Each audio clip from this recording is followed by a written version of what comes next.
Martinho Lutero, o grande reformador. De 1483 a 1546. No cárcere, sentenciado pelo Papa a ser queimado vivo, João Hus disse: podem matar o ganso, mas daqui a 100 anos, Deus suscitará um cisne que não poderão queimar.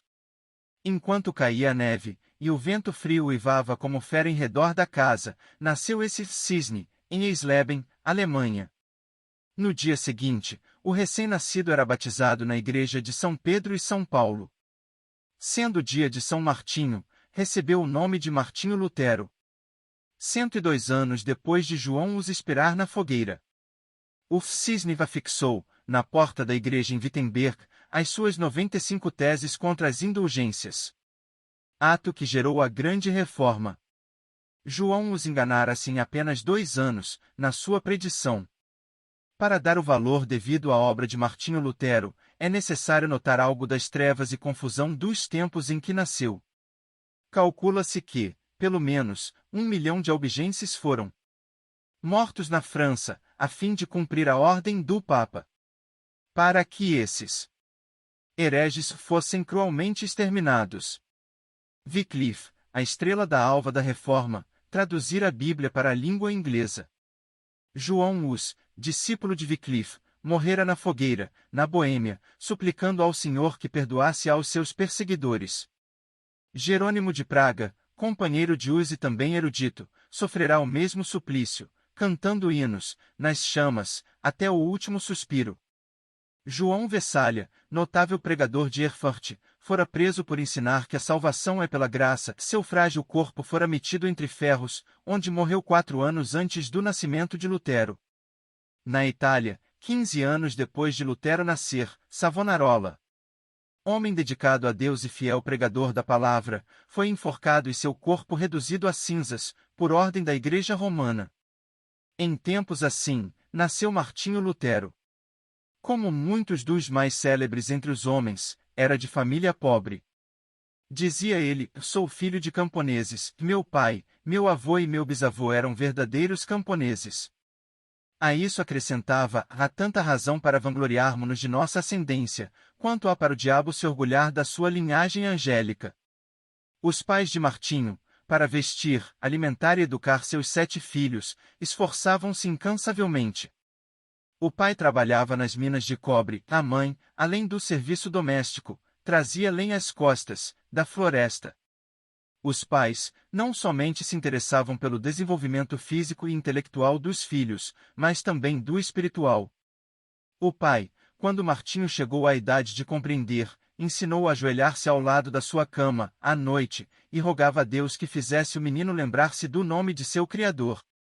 A sua mãe era sincera e devota, ensinou seus filhos a considerarem todos os monges como homens santos, e a sentirem todas as transgressões dos regulamentos da Igreja como transgressões das leis de Deus. Martinho aprendeu os 10 mandamentos, o Pai Nosso, a respeitar a Santa Sé na distante e sagrada Roma, e a olhar, tremendo, para qualquer osso ou fragmento de roupa que tivesse pertencido a algum santo. A base da sua religião formava-se mais em que Deus é um juiz vingativo, do que um amigo de crianças. Quando já era adulto, Lutero escreveu: estremecia e tornava-me pálido ao ouvir alguém mencionar o nome de Cristo, porque fui ensinado a considerá-lo como um juiz encolerizado. Fomos ensinados que devíamos, nós mesmos, fazer propiciação por nossos pecados, que não podemos fazer compensação suficiente por nossa culpa. Que é necessário recorrer aos santos nos céus, e clamar a Maria para desviar de nós a ira de Cristo. O pai de Martinho, satisfeitíssimo pelos trabalhos escolares do filho, na vila onde morava, mandou-o, aos 13 anos, para a escola franciscana na cidade de Magdeburgo. O moço apresentava-se frequentemente no confessionário, onde o padre lhe impunha penitências e o obrigava a praticar boas obras, para obter a absolvição. Esforçava-se incessantemente para adquirir o favor de Deus, pela piedade, desejo esse que o levou mais tarde à vida de convento. Para conseguir a sua subsistência em Magdeburgo, Martinho era obrigado a esmolar pelas ruas, cantando canções de porta em porta. Seus pais, achando que em Eisenas passaria melhor, mandaram-no para estudar nessa cidade, onde moravam parentes de sua mãe. Porém esses parentes não o auxiliaram, e o moço continuou a mendigar o pão. Quando estava a ponto de abandonar os estudos, para trabalhar com as mãos, certa senhora de recursos, de Úrsula Cota, atraída por suas orações na igreja e comovida pela humilde maneira de receber quaisquer restos de comida, na porta, acolheu-o entre a família. Pela primeira vez Lutero sentirá fartura. Mais tarde, ele referia-se à cidade de Eisenas como a cidade bem amada. Quando Lutero se tornou famoso, um dos filhos da família Cota cursava em Wittenberg, onde Lutero o recebeu na sua casa. Domiciliado na casa da sua extremosa mãe adotiva, de Úrsula, Martinho desenvolveu-se rapidamente, recebendo uma sólida educação. Seu mestre, João Trebonius, era homem culto e de métodos esmerados. Não maltratava os alunos como os demais mestres. Conta-se que, ao encontrar os moços da sua escola, cumprimentava-os tirando o chapéu, porque ninguém sabia quais seriam dentre eles os doutores, regentes, chanceleres e reis. O ambiente da escola e no lar era-lhe favorável para produzir um caráter forte e inquebrantável, tão necessário para enfrentar os mais temíveis inimigos de Deus. Martinho Lutero era mais sóbrio e devoto que os demais rapazes da sua idade. Acerca deste fato, de Úrsula, na hora da morte, disse que Deus tinha abençoado seu lar grandemente desde o dia em que Lutero entrará em sua casa.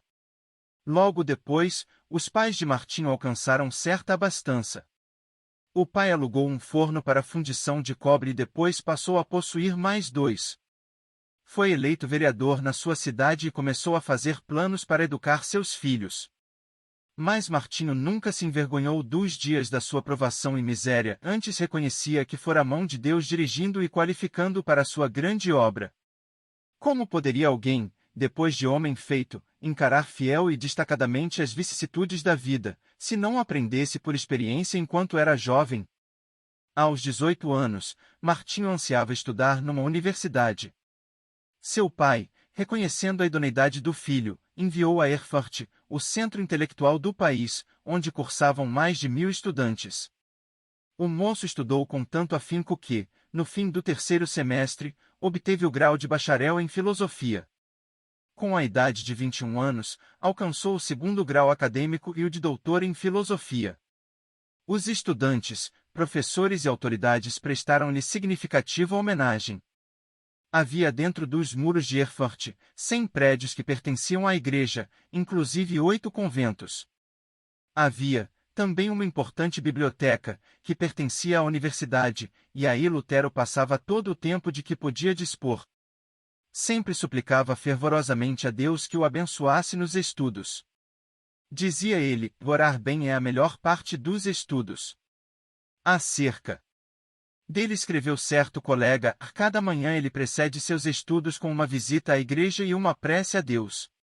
Seu pai, desejoso de que seu filho se formasse em direito e se tornasse célebre, comprou-lhe a caríssima obra Corpus Juris. Mas a alma de Lutero suspirava por Deus, acima de todas as coisas. Vários acontecimentos influenciaram-no a entrar para a vida monástica, passo que entristeceu profundamente seu pai e horrorizou seus companheiros de universidade. Primeiro, achou na biblioteca o maravilhoso livro dos livros, a Bíblia completa, em latim. Até aquela ocasião, supunha que as pequenas porções escolhidas pela igreja para serem lidas aos domingos, constituíssem o todo da palavra de Deus. Depois de uma longa leitura, exclamou, ó! Se a providência me desse um livro como este, só para mim. Continuando a ler as Escrituras, o seu coração começou a perceber a luz, e a sua alma a sentir ainda mais sede de Deus. A essa altura, quando se bacharelou, os estudos custaram-lhe uma doença que o levou às portas da morte.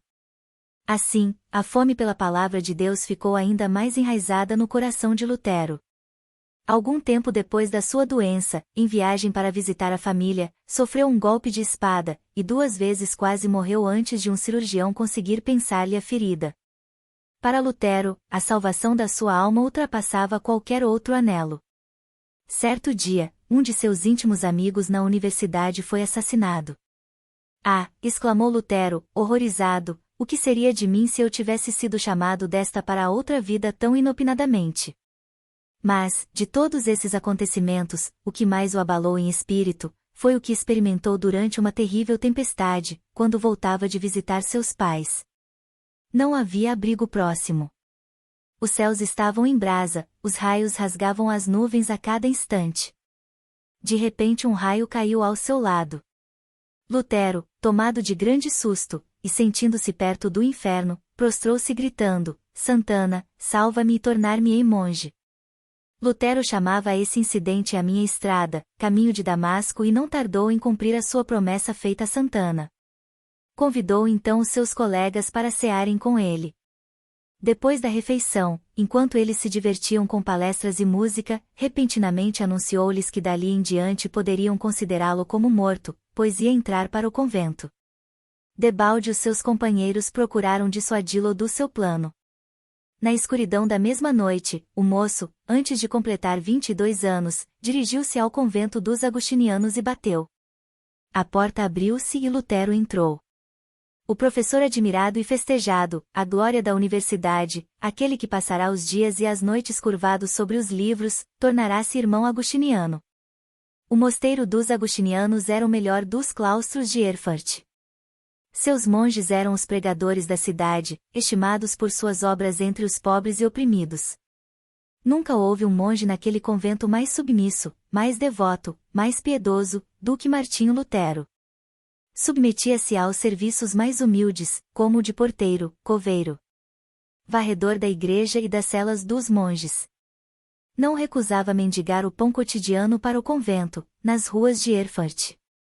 Durante o ano de noviciado, antes de Lutero ser feito monge, os seus amigos fizeram tudo para dissuadi-lo de confirmar esse passo. Os companheiros, que convidará para cearem com ele, quando anunciou a sua intenção de ser monge, ficaram no portão do convento 2 dias, esperando que ele voltasse. Seu pai, vendo que seus rogos eram inúteis e que todos os seus anelantes planos acerca do filho iam fracassar, quase enlouqueceu. Assim se justificou Lutero: fiz a promessa a Santana, para salvar a minha alma. Entrei para o convento e aceitei esse estado espiritual somente para servir a Deus e ser-lhe agradável durante a eternidade. Quão grande, porém, era a sua ilusão!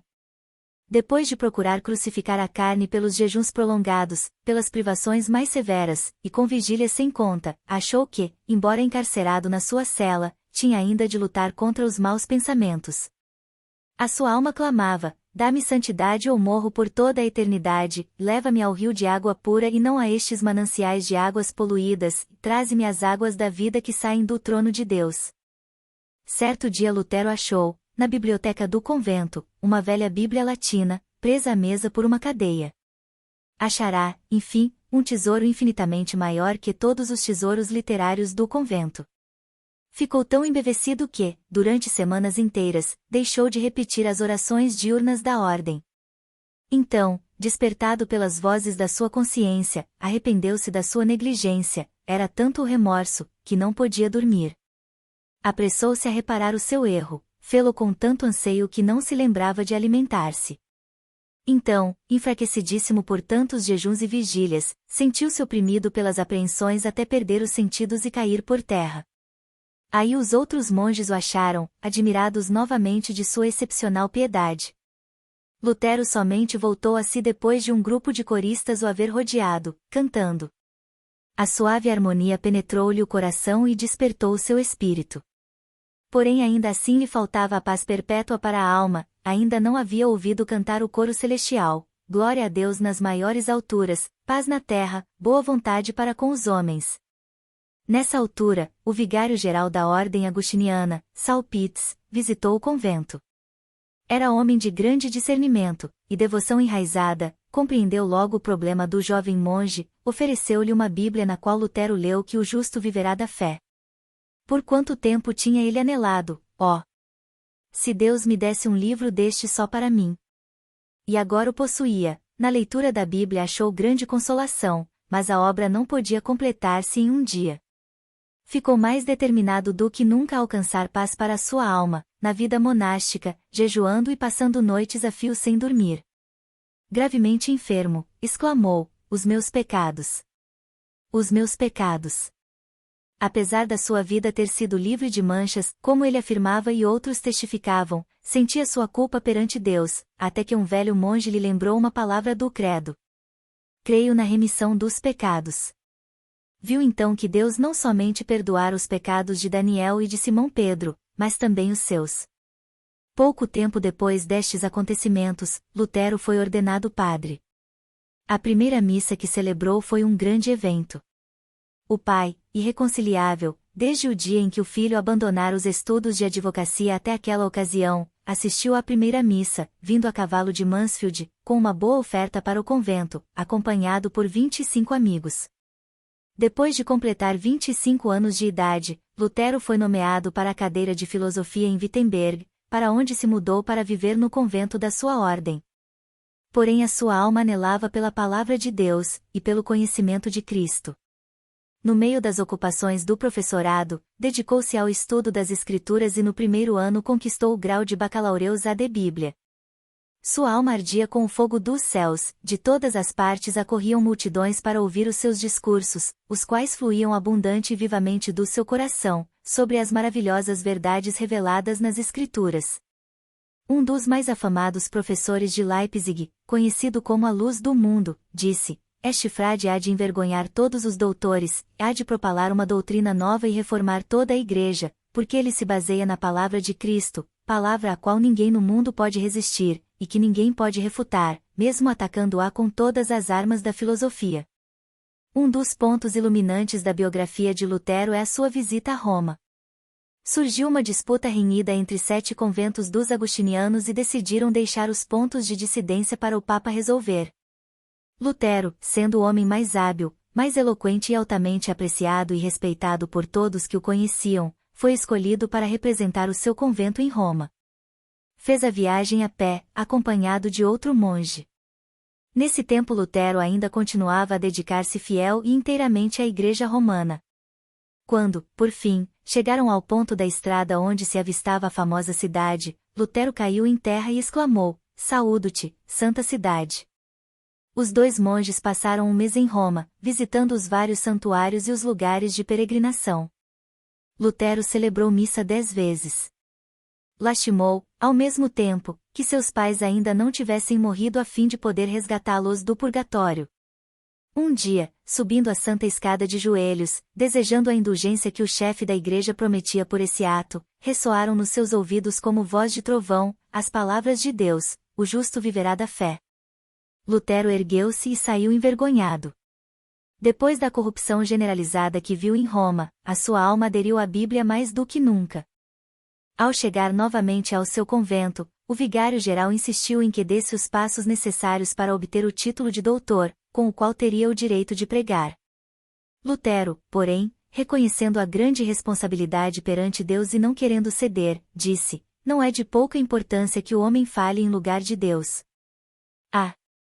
Senhor doutor, fazendo isto, me tirais a vida, não resistirei mais que 3 meses." O vigário-geral respondeu-lhe: "Seja assim, em nome de Deus, pois o Senhor Deus também necessita nos céus de homens dedicados e hábeis."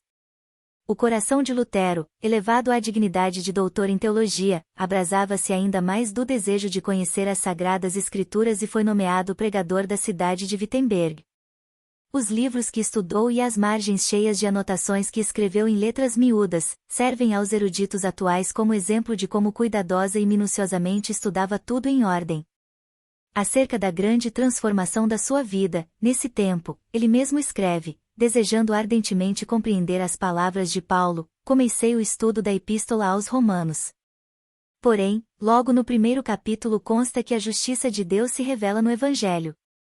"Eu detestava as palavras, a justiça de Deus, porque, conforme fui ensinado, eu a considerava como um atributo do Deus Santo que o leva a castigar os pecadores." Apesar de viver irrepreensivelmente, como monge, a consciência perturbada me mostrava que era pecador perante Deus. Assim odiava a um Deus justo, que castiga os pecadores. Senti-me ferido de consciência, revoltado intimamente, contudo voltava sempre para o mesmo versículo, porque queria saber o que Paulo ensinava. Contudo, depois de meditar sobre esse ponto durante muitos dias e noites, Deus, na sua graça, me mostrou a palavra: "O justo viverá da fé." Vi então que a justiça de Deus, nesta passagem, é a justiça que o homem piedoso recebe de Deus pela fé, como dádiva. A alma de Lutero dessa forma saiu da escravidão, ele mesmo escreveu assim: então me achei recém-nascido e no paraíso. Todas as escrituras tinham para mim outro aspecto, perscrutava-as para ver tudo quanto ensinam sobre a justiça de Deus. Antes, estas palavras eram-me detestáveis, agora as recebo com o mais intenso amor. A passagem me servia como a porta do paraíso. Depois dessa experiência, pregava diariamente, em certas ocasiões, pregava até 3 vezes ao dia, conforme ele mesmo conta: o que o pasto é para o rebanho, a casa para o homem, o ninho para o passarinho, a penha para a cabra montês, o arroio para o peixe, a Bíblia é para as almas fiéis. A luz do Evangelho, por fim, tomara o lugar das trevas e a alma de Lutero abrasava por conduzir os seus ouvintes ao Cordeiro de Deus, que tira todo o pecado. Lutero levou o povo a considerar a verdadeira religião, não como uma mera profissão, ou sistema de doutrinas, mas como vida em Deus. A oração não era mais um exercício sem sentido, mas o contato do coração com Deus que cuida de nós com um amor indizível. Nos seus sermões, Deus revelou o seu próprio coração a milhares de ouvintes, por meio do coração de Lutero. Convidado a pregar durante uma convenção dos agostinianos, não deu uma mensagem doutrinal de sabedoria humana, como se esperava, mas fez um discurso ardente contra a língua maldizente dos monges. Os agostinianos, levados pela mensagem, elegeram-no diretor sobre 11 conventos. Lutero não somente pregava a virtude, mas praticava-a, amando verdadeiramente o próximo. Nesse tempo, a peste vinda do Oriente visitou Wittenberg. Calcula-se que a 1/4 do povo da Europa, inclusive a metade da população alemã, foi ceifada pela morte. Quando professores e estudantes fugiram da cidade, instaram que Lutero fugisse também, porém ele respondeu: para onde hei de fugir? O meu lugar é aqui, o dever não me permite ausentar-me do meu posto até que aquele que me mandou para aqui me chame. Não que eu deixe de temer a morte, mas espero que o Senhor me dê ânimo. Assim ele ministrava à alma e ao corpo do próximo durante um tempo de aflição e de angústia. A fama do jovem monge espalhou-se até longe. Entretanto, sem o reconhecer, enquanto trabalhava incansavelmente para a Igreja, já havia deixado o rumo liberal que ela seguia em doutrina e prática. Em outubro de 1517, Lutero afixou à porta da igreja do castelo em Wittenberg, as suas 95 teses, o teor das quais é que Cristo requer o arrependimento e a tristeza pelo pecado e não a penitência. Lutero afixou as teses ou proposições para um debate público, na porta da igreja, como era costume nesse tempo. Mas as teses, escritas em latim, foram logo traduzidas em alemão, holandês e espanhol. Antes de decorrido um mês, para surpresa de Lutero, já estavam na Itália, fazendo estremecer os alicerces do velho edifício de Roma.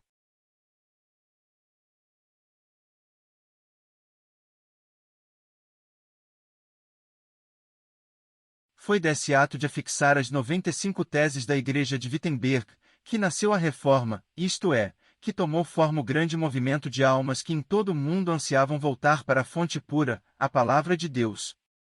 Contudo, Lutero não atacara a Igreja Romana, mas antes, pensou fazer a defesa do Papa contra os vendedores de indulgências. Em agosto de 1518, Lutero foi chamado a Roma para responder a uma denúncia de heresia. Contudo, o eleitor Frederico não consentiu que fosse levado para fora do país, assim Lutero foi intimado a apresentar-se em Augsburgo. Eles te queimarão vivo, insistiram seus amigos. Lutero, porém, respondeu resolutamente: se Deus sustenta a causa, ela será sustentada. A ordem do núncio do Papa em Augsburgo foi: retrate-se ou não voltará daqui. Contudo, Lutero conseguiu fugir, passando por uma pequena cancela no muro da cidade, na escuridão da noite. Ao chegar de novo em Wittenberg, um ano depois de afixar as teses, era o homem mais popular em toda a Alemanha. Não havia jornais nesse tempo, mas fluíam da pena de Lutero respostas a todos os seus críticos para serem publicadas em folhetos. O que escreveu dessa forma, hoje seriam 100 volumes. O célebre Erasmo, da Holanda, assim escreveu a Lutero: seus livros estão despertando todo o país. Os mais eminentes da Inglaterra gostam de seus escritos. Quando a bula de excomunhão, enviada pelo Papa, chegou em Wittenberg, Lutero respondeu com um tratado dirigido ao Papa Leão X, exortando-o, no nome do Senhor, a que se arrependesse. A bula do Papa foi queimada fora do muro da cidade de Wittenberg, perante grande ajuntamento do povo. Assim escreveu Lutero ao vigário-geral, no momento de queimar a bula, estava tremendo e orando, mas agora estou satisfeito de ter praticado este ato enérgico. Lutero não esperou até que o Papa o excomungasse, mas deu logo o pulo da Igreja Romana para a Igreja do Deus vivo. Porém, o imperador Carlos V, que ia convocar sua primeira dieta na cidade de Worms, queria que Lutero comparecesse para responder, pessoalmente, aos seus acusadores. Os amigos de Lutero insistiam em que recusasse ir, não fora João os entregue a Roma para ser queimado, apesar da garantia de vida da parte do imperador.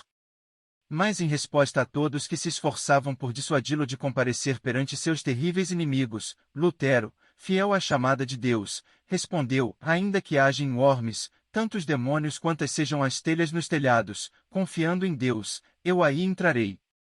Depois de dar ordens acerca do trabalho, no caso de ele não voltar, partiu. Na sua viagem para Worms, o povo afluía em massa para ver o grande homem que teve coragem de desafiar a autoridade do Papa. Em Mora, pregou ao ar livre, porque as igrejas não mais comportavam as multidões que queriam ouvir seus sermões. Ao avistar as torres das igrejas de Worms, levantou-se na carroça em que viajava e cantou seu hino, o mais famoso da Reforma, em Festberg, isto é, Castelo Forte é nosso Deus. Ao entrar, por fim, na cidade, estava acompanhado de uma multidão de povo muito maior do que a que fora ao encontro de Carlos V. No dia seguinte foi levado perante o imperador, ao lado do qual se achavam o delegado do Papa, 6 eleitores do Império, 25 duques, 8 margraves, 30 cardeais e bispos, 7 embaixadores, os deputados de 10 cidades e grande número de príncipes, condes e barões. É fácil imaginar que o reformador era um homem de grande coragem e de físico forte para enfrentar tantas feras que ansiavam despedaçar-lhe o corpo. A verdade é que passará uma grande parte da vida afastado dos homens, e mais ainda, achava-se fraco da viagem, na qual foi necessário que um médico o atendesse. Entretanto mostrou-se corajoso, não na sua própria força, mas no poder de Deus. Sabendo que tinha de comparecer perante uma das mais imponentes assembleias de autoridades religiosas e civis de todos os tempos, Lutero passou a noite anterior de vigília. Prostrado com o rosto em terra, lutou com Deus, chorando e suplicando. Um dos seus amigos ouviu orar assim: ó Deus Todo-Poderoso! A carne é fraca, o diabo é forte. Ah! Deus, meu Deus, que perto de mim estejas contra a razão e a sabedoria do mundo. Falo, pois somente tu o podes fazer. Não é a minha causa, mas sim a tua. Que tenho eu com os grandes da terra? É a tua causa, Senhor, a tua justa e eterna causa. Salva-me, ó Deus fiel. Somente em ti confio, ó Deus. Meu Deus, vem, estou pronto a dar, como um cordeiro, a minha vida. O mundo não conseguirá prender a minha consciência, ainda que esteja cheio de demônios, e, se o meu corpo tem de ser destruído, a minha alma te pertence, e estará contigo eternamente. Conta-se que, no dia seguinte, na ocasião de Lutero transpor a porta para comparecer perante a dieta, o veterano general Freudesburgo colocou a mão no ombro do reformador e disse-lhe: pequeno monge, vais a um encontro diferente, que eu ou qualquer outro capitão jamais experimentamos, mesmo nas nossas conquistas mais ensanguentadas.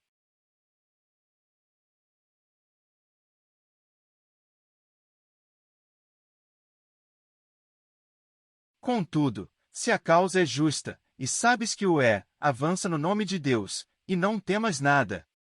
Deus não te abandonará. O grande general não sabia que Martinho Lutero vencera a batalha em oração e que entrava somente para declarar-lhes que havia vencido de maiores inimigos.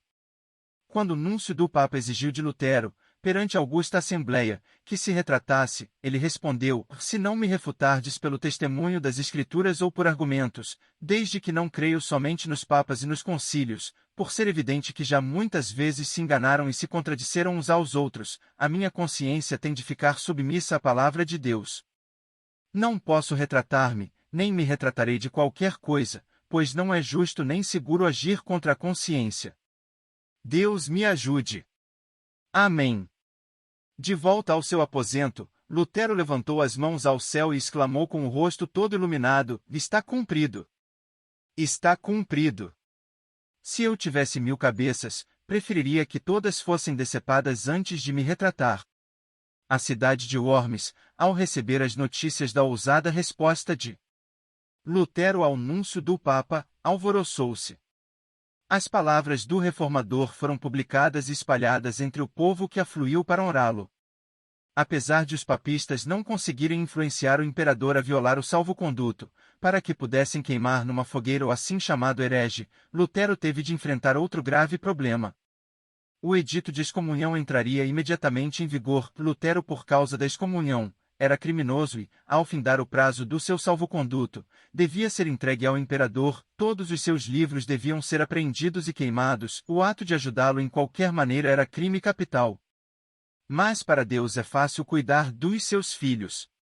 Lutero, regressando a Wittenberg, foi repentinamente rodeado num bosque por um bando de cavaleiros mascarados que, depois de despedirem as pessoas que o acompanhavam, conduziram-no, alta noite, ao castelo de Wartburgo, perto de Eisenach. Isto foi um estratagema do príncipe de Saxonia para salvar Lutero dos inimigos que planejavam assassiná-lo antes de chegar a casa. No castelo, Lutero passou muitos meses disfarçado, tomou o nome de Cavaleiro Jorge e o mundo considerava morto. Fiéis servos de Deus oravam dia e noite pelo reformador. As palavras do pintor Alberto Durer exprimem o sentimento do povo: ó Deus! Se Lutero fosse morto, quem agora nos exporia o Evangelho? Contudo, no seu retiro, livre dos inimigos, foi-lhe concedida a liberdade de escrever, e o mundo logo soube, pela grande quantidade de literatura, que essa obra saía da sua pena e que, de fato, Lutero vivia. O reformador conhecia bem o hebraico e o grego e em 3 meses tinha vertido todo o Novo Testamento para o alemão. Em poucos meses mais a obra estava impressa nas mãos do povo. 100.000 exemplares foram vendidos, em 40 anos, além das 52 edições impressas em outras cidades. Era circulação imensa para aquele tempo, mas Lutero não aceitou um centavo de direitos. A maior obra de toda a sua vida, sem dúvida, fora de dar ao povo alemão a Bíblia na sua própria língua, depois de voltar a Wittenberg. Já havia outras traduções, mas escritas em uma forma de alemão latinizado que o povo não compreendia. A língua alemã desse tempo era um agregado de dialetos, mas Lutero, ao traduzir a Bíblia, deu ao povo a língua que serviu depois a homens como Goethe e Schiller para escreverem as suas obras. O seu êxito em traduzir as Sagradas Escrituras para o uso dos mais humildes, verifica-se no fato de que, depois de 4 séculos, a sua tradução permanece como a principal. Outra coisa que contribuiu para o êxito da tradução de Lutero, é que ele era erudito em hebraico e grego e traduziu direto das línguas originais. Contudo, o valor da sua obra não se baseia tão somente sobre seus indiscutíveis dotes literários. O que lhe deu realidade é que ele conhecia a Bíblia, como ninguém podia conhecê-la, sem primeiro sentir a angústia eterna e achar nas Escrituras a verdadeira e profunda consolação. Lutero conhecia intimamente e amava sinceramente o autor do livro. O resultado foi que o seu coração abrasou-se com o fogo e poder do Espírito Santo. Foi esse o segredo de ele traduzir tudo para o alemão em tão pouco tempo. Como todo mundo sabe, a fortaleza de Lutero e da Reforma foi a Bíblia. Escreveu de Wartburgo para o seu povo em Wittenberg: jamais em todo o mundo se escreveu um livro mais fácil de compreender do que a Bíblia. Comparada aos outros livros, é como o sol em contraste com todas as demais luzes. Não vos deixeis levar a abandoná-la sob qualquer pretexto da parte deles. Se vos afastardes dela por um momento, tudo estará perdido, podem levar-vos para onde quer que desejem.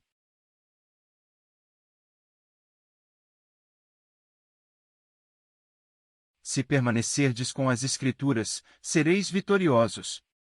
Depois de abandonar o hábito de monge, Lutero resolveu deixar por completo a vida monástica, casando-se com Catarina von Bora, freira que também saíra do claustro, por ver que tal vida é contra a vontade de Deus.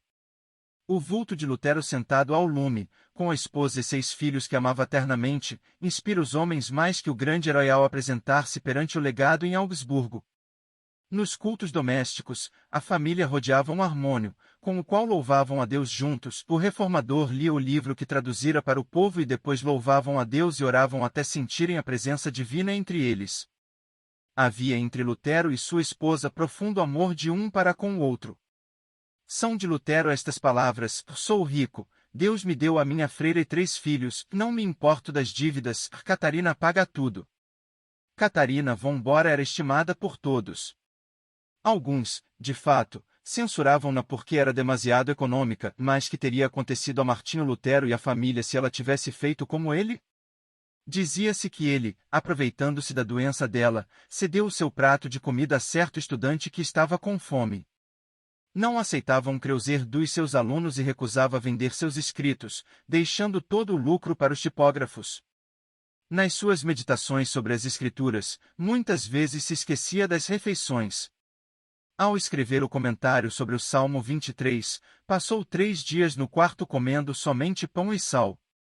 Quando a esposa chamou um serralheiro e quebraram a fechadura, acharam-no escrevendo, mergulhado em pensamentos e esquecido de tudo em redor. É difícil concebermos a magnitude das coisas que devemos atualmente a Martinho Lutero.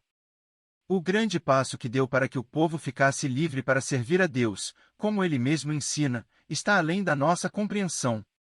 Era grande músico e escreveu alguns dos hinos mais espirituais cantados atualmente. Compilou o primeiro inário e inaugurou o costume de todos os assistentes aos cultos cantarem juntos. Insistiu em que não somente os do sexo masculino, mas também os do feminino fossem instruídos, tornando-se, assim, o pai das escolas públicas. Antes dele, o sermão nos cultos era de pouca importância. Mas Lutero fez do sermão a parte principal do culto. Ele mesmo serviu de exemplo para acentuar esse costume, era pregador de grande porte. Considerava-se como sendo nada, a mensagem saía-lhe do íntimo do coração, o povo sentia a presença de Deus. Em Zwickau pregou a um auditório de 25.000 pessoas na praça pública.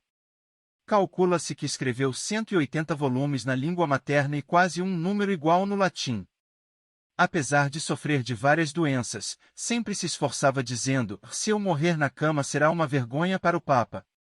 Os homens geralmente querem atribuir o grande êxito de Lutero à sua extraordinária inteligência e aos seus destacados dons.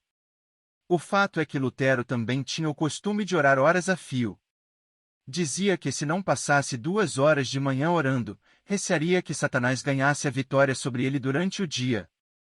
Certo biógrafo seu escreveu: o tempo que ele passa em oração, produz o tempo para tudo o que faz. O tempo que passa com a palavra vivificante enche o coração até transbordar em sermões, correspondência e ensinamentos. A sua esposa disse que as orações de Lutero eram, às vezes, como os pedidos insistentes do seu filhinho Anshin, confiando na bondade de seu pai, outras vezes, eram como a luta de um gigante na angústia do combate. Encontra-se o seguinte na História da Igreja Cristã, por Souer, volume 3, página 406, Martinho Lutero profetizava, evangelizava, falava línguas e interpretava, revestido de todos os dons do Espírito. Nos seus 62 anos pregou seu último sermão sobre o texto: ocultaste estas coisas aos sábios e entendidos e as revelaste aos pequeninos. No mesmo dia escreveu para sua querida Catarina: lança o teu cuidado sobre o Senhor, e ele te susterá. Amém. Isso foi na última carta que escreveu. Vivia sempre esperando que o Papa conseguisse executar a repetida ameaça de queimá-lo vivo.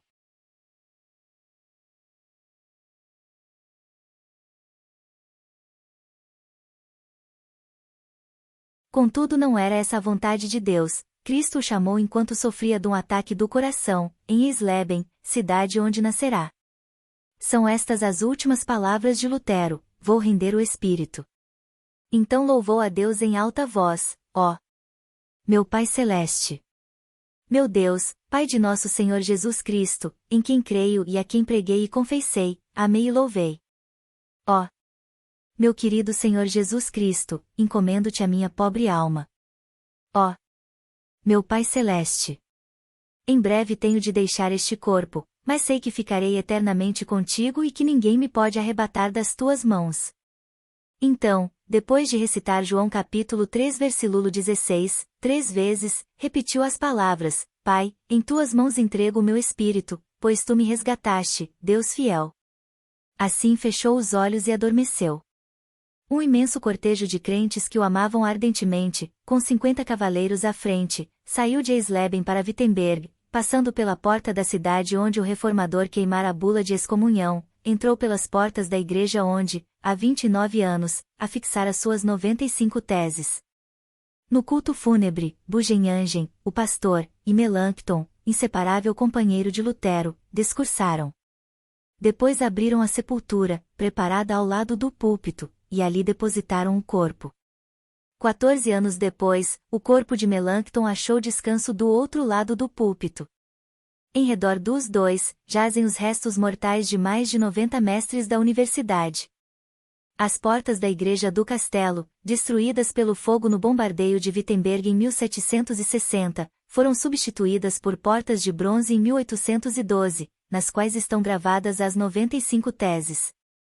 Contudo, este homem que perseverou em oração, deixou gravadas, não no metal que perece, mas em centenas de milhões de almas imortais, a palavra de Deus que dará fruto para toda a eternidade. Esperamos que tenham gostado de nosso conteúdo, nos ajude, curtindo, comentando e compartilhando para que possamos produzir mais vídeos desta série.